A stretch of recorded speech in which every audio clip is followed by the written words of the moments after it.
Lesson 8.3 is on the quadratic formula, which is the second of our two new methods for solving quadratics. That makes a total of 3. No, 4. No, 3. So we've got factoring, we've got completing the square and square root method, and then we've got now quadratic formula. We're going to start by proving or deriving the quadratic formula. Quadratic formula comes from standard form. ax squared plus bx plus c equals 0. And whoever initially derived this, all they did was complete the square on this general standard form. And you are going to do that now. You can either try this on your own and then check to see if you did it correctly, or you can walk through it with me.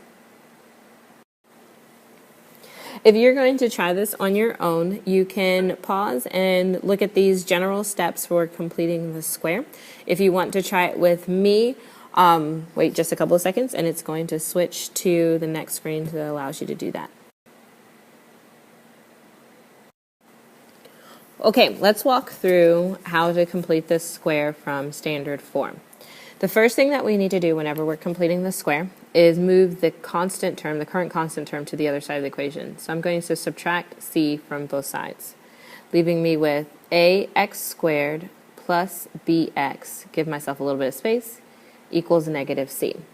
The next thing that I need to do is make sure that my leading coefficient is 1, or the coefficient on my quadratic term is 1. Right now it's a, so I need to divide all terms through by the value a so that I can make it a 1. Make sure that you're nice and fair there. That leaves me with x squared plus a fraction, b over a, x equals the opposite of c over a. Now we're ready to complete the perfect square trinomial. My current value of b is actually b over a, so I'm going to take half of that and square it. b over a times 1/2 is b over 2a, and b over 2a squared is b squared over 4a squared. I have to just be really careful and make sure that I'm applying power to power properly here. So I'll add in b squared over 4a squared to both sides. I'm going to have to give myself a little bit more space over here. Now my equation looks like this. X squared plus b over ax plus b squared over 4a squared equals negative c over a plus b squared over 4a. Now I can simplify on both sides of the equation. I'm going to create a common denominator here, so multiply numerator and denominator by 4a, because I have a 4a squared on my denominator in this second term in the on the right side. I'm now ready to simplify the left into my perfect square trinomial. The square root of x squared is x. The square root of b squared over 4a squared is b over 2a, and the sign follows the middle term. And then I put my parentheses and square. And then over here, I'm going to have negative 4ac plus b squared, and that's all going to be over 4a squared, which is my common denominator. The next thing that I need to do is take the square root of both sides. This is going to get a little messy here, but it's not too bad. I'll take the square root of this side and the square root of this one, making sure I put my plus or minus. The square and the square root cancel out, and I am left with just x plus b over 2a on the left.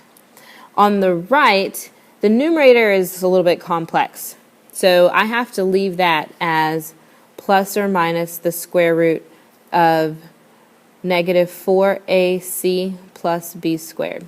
The denominator is not bad at all. It's a perfect square, and so the square root of 4 is 2, and the square root of a squared is a. Now I am ready to subtract b over 2a from both sides, and I am finally left with x equals the opposite of b over 2a plus or minus in the numerator. I'm going to swap these around because we're going to commute these because in the general equation we have b squared first. So b squared minus 4ac, and that's over 2a.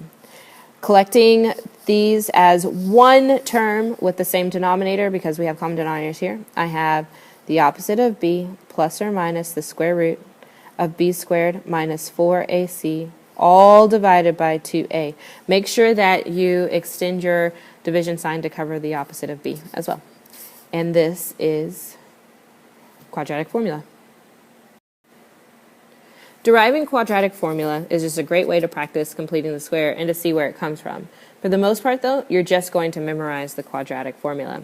X equals the opposite of b plus or minus the square root of b squared minus 4ac, all divided by 2a. You might even remember using this last year. There is a little song that you can sing that goes to the tune of Pop Goes the Weasel that can help you if you're struggling with remembering this. And it sounds like this.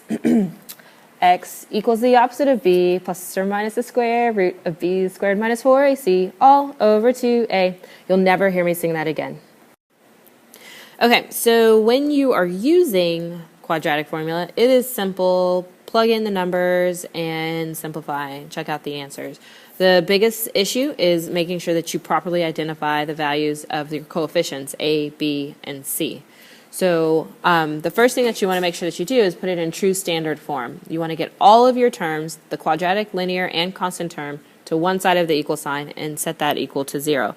Remember that 0 represents the value of y, so it's like our our x-intercepts. So the value of y there is 0. Let's look at our first example. In this one, the value of a is equal to 1. The value of b is equal to -4, and the value of c is equal to -12. We can see that clearly because it's in proper standard form.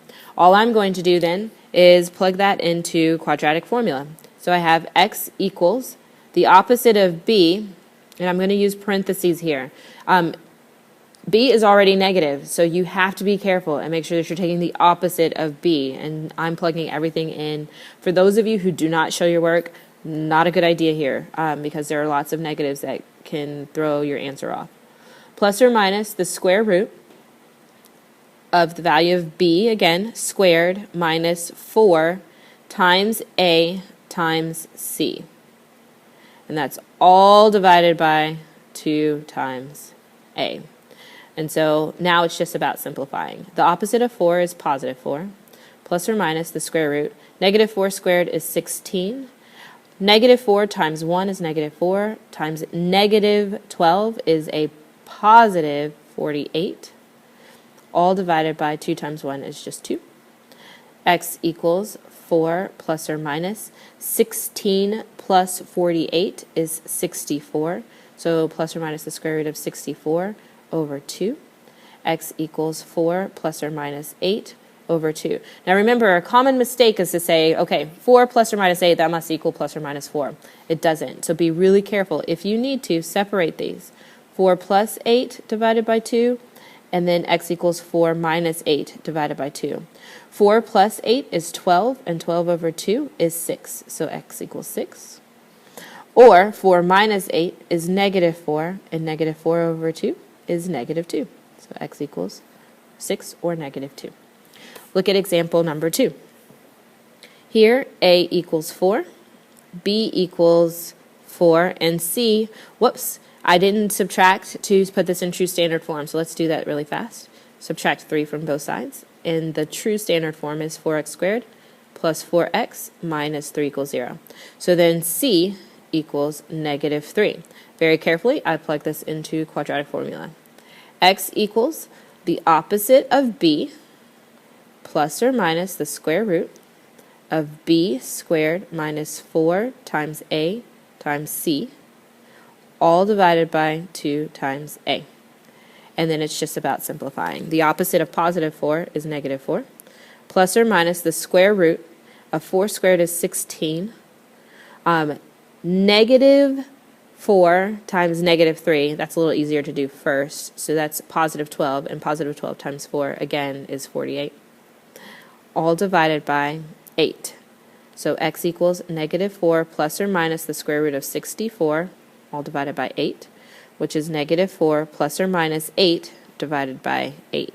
Again, it's kind of hard to see the two answers there, so you might want to separate them. I've got negative 4 plus 8 divided by 8, which leaves me with 4 over 8, or 1/2. And then I've got negative 4 minus 8 over 8, which is negative 12 over 8, which is negative 3/2. And there are my two answers for x there. Make sure that you're being very careful when you're plugging things in, and you hear me say the opposite of b, and the reason why, again, is because b could already be negative, like in this first example, and so you want to make sure that you're taking the opposite of it. Here is one for you to try on your own. I had a little typo, so that should be 2x squared plus 5x equals 4. Wait a couple seconds, and the solution should pop up for you when you're done.